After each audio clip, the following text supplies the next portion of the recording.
कहीं पे दाग तो कहीं पे टिप टिप, कहीं पे धूला तो कहीं पे चिप चिप। आज मेरी रसोई मुझसे कुछ कह रही है। होली आने वाली है और रसोई का काउंटर टॉप वाकई काफी गंदा हो गया है। उसे फिर से डीप क्लीनिंग की जरूरत है। और क्लीनिंग के बाद हम देखेंगे कि किस तरह अपनी छोटी रसोई के एवरी नुक और कॉर्नर का यूज करके मैं अपनी रसोई को मैनेज रखती हूँ। तो आइए देखते हैं आज का वीडियो। तो शुरुआत सफाई से ही करते हैं। छोटी रसोई है तो ऑब्वियसली कुछ सामान तो हमें न चाहते हुए भी बाहर रखने ही पड़ते हैं। 2 टाइम नाश्ता, 2 टाइम खाना, चाय वगैरह करते-करते रसोई तो हर बार पूरी बिखर ही जाती है और बर्तनों का अंबार लग जाता है सो अलग। पर छोटी रसोई होने का एक फ़ायदा भी है कि जितनी जल्दी बिखरती है उतनी ही जल्दी अरेंज भी हो जाती है और स्पेस कम, शेल्फ कम तो डीप क्लीनिंग में भी ज़्यादा समय नहीं लगता है। इलेक्ट्रिक सामानों को क्लीन करते समय जहाँ पानी जाने का डर रहता है तो इसलिए मैं हमेशा वेट वाइप से क्लीन करना ही प्रीफर करती हूँ।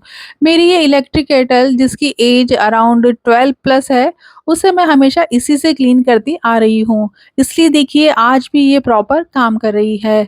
देखिए हल्के से वाइप से ये फिर से नई जैसी चमक उठी है। तो आप भी वेट वाइप्स का ही यूज़ कीजिए इलेक्ट्रिक सामानों को क्लीन करने के लिए।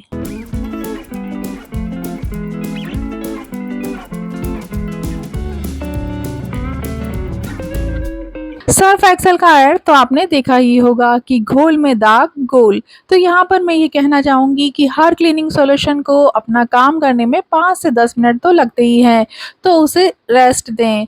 तुरंत रगड़ कर साफ करने की गलती ना करें, इससे आपकी मेहनत भी बढ़ जाती है और थकान होती है सो अलग।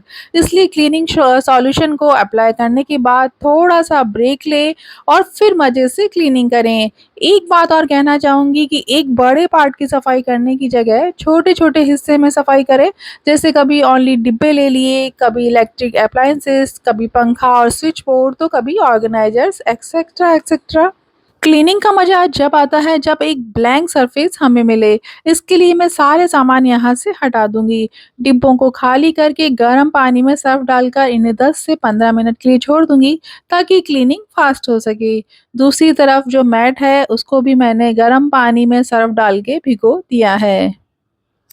डिब्बों को धोकर धूप में मैंने सुखा लिया है और काफ़ी कुछ सामान इनमें रिफ़िल भी कर दिया है। एक इम्पोर्टेंट बात मैं यहाँ पर बताना चाहूँगी कि कभी भी आप ऐसे स्टील प्लस प्लास्टिक ट्रांसपेरेंट डिब्बों को मत खरीदिए। धोते समय इनके अंदर पानी चला जाता है। आपको वीडियो में दिख ही रहा होगा और ये पानी निकलता भी नहीं है। आगे की साइड और पीछे की साइड से बिल्कुल सूखा है और छिटक मैं रही हूँ तब भी पानी बाहर नहीं आ रहा है। पानी के कारण सामान खराब हो सकता है और धूप में अगर मैं ढक्कनों को रखती हूँ ताकि पानी इवापोरेट हो सके तो प्लास्टिक होने के कारण ये धूप में चटक जाते हैं। तो मुझसे तो ये गलती हो गई है, आप ध्यान दीजिएगा। पूरा स्टील का ही डिब्बा खरीदिएगा। किस में क्या रखा है इसके लिए आप लेबल लगा सकती हैं और वो ही बेस्ट आइडिया है, ना कि ट्रांसपेरेंट लिड वाले ढक्कन खरीदने का आइडिया। मैट भी धोकर सूख गई है तो डिब्बों को मैंने फिर से रीअरेंज कर दिया है। यहाँ पर मैंने लाइनर के लिए पुरानी योगा मैट को ही कट करके यूज़ किया है। नल भी मेरा फिर से चमक उठा है और रसोई की दीवारें, काउंटर टॉप सब धोकर मैंने क्लीन कर लिए हैं। अब मेरी रसोई एकदम रेडी है फिर से ऑर्गेनाइज होने के लिए। तो आइए देखते हैं मेरी छोटी सी रसोई के काउंटर टॉप का ऑर्गेनाइजेशन। कुल मिलाकर फ्रेंड्स एक यही प्लेटफॉर्म है मेरे पास, यहीं पर मुझे खाना भी बनाना होता है और बर्तन वगैरह भी मैं यहीं पर क्लीन करके रखती हूँ।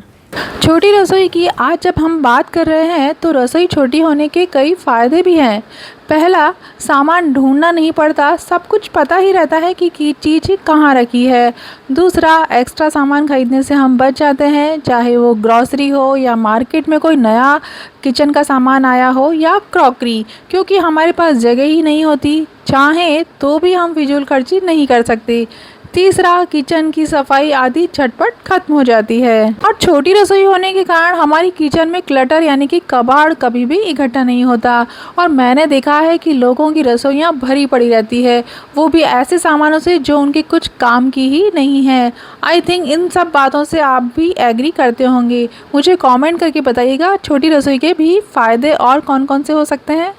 तो एक-एक करके शुरुआत करते हैं। चाकू, चम्मच, छुरी आदि रखने के लिए मैं इस हैंगिंग ऑर्गेनाइज़र का यूज़ करती हूँ और इसके नीचे मेरी एक ये नई परचेज़, जिसके कारण मुझे बहुत सारा स्पेस मिल गया है। सारे डेली के सामान इस पर आ जाते हैं, जिसके कारण मुझे नीचे का प्लेटफ़ॉर्म पूरा खाली मिल पाता है। ये काफ़ी स्टडी है और ब्लैक और वाइट 2 कलर में ये आपको मिल जाएंगी और डिफरेंट साइज़ भी आपको इसके अंदर मिल जाएगी।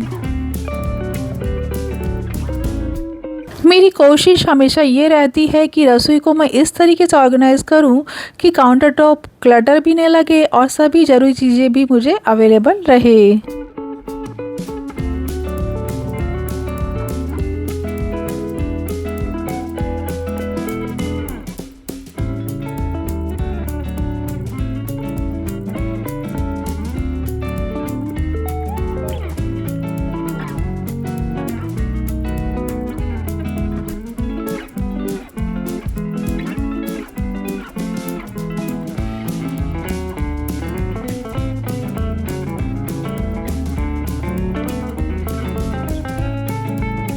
आप पूरे वीडियो में नोटिस करेंगे कि मैंने दीवारों का पूरा यूज़ किया है। ऐसा करने से एक तो सामान आँखों के सामने रहता है, ढूंढना नहीं पड़ता और हैंडी भी रहता है। दूसरा, आप देखेंगे मैं किचन में हमेशा उतना ही सामान रखना प्रीफर करती हूँ जितनी मुझे आवश्यकता है, चाहे वो कप हो या गिलास।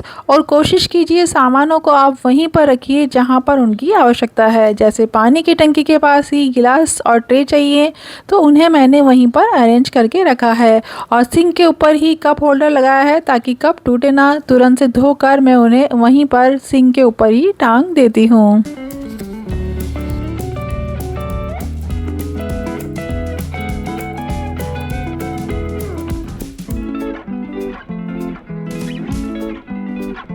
देखिए ना, किचन में कटलरीज भी कितनी सारी हो जाती है, तो उन्हें रखने के लिए मैं इस कटलरी होल्डर का यूज़ करती हूँ। ये बहुत ही अच्छा है, डीप है, इसलिए इसके अंदर आप बड़ी चम्मच, पलटा जार आदि ही रख सकते हैं। छोटी चम्मच और कांटा तो इसके अंदर पूरा घुस जाता है, तो उनके लिए ये ठीक नहीं है।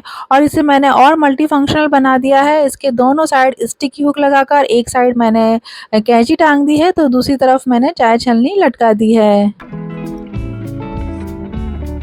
किचन स्पेस को मैक्सिमाइज़ करने के लिए आप वॉल स्पेस का ज़्यादा से ज़्यादा यूज़ कीजिए। इसके लिए आप स्टिकी हुक का यूज़ कर सकते हैं।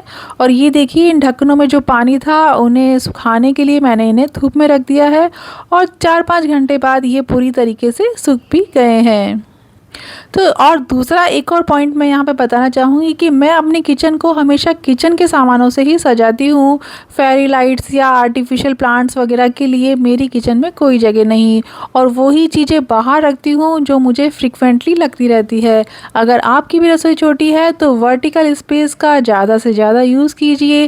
काम करने के लिए काउंटर टॉप खाली रखिए, वही सामान रखिए जिनकी आपको आवश्यकता है और रसोई की साइज़ के अकॉर्डिंग ही एक बेस्ट ऑर्गेनाइज़र में इन्वेस्ट कीजिए।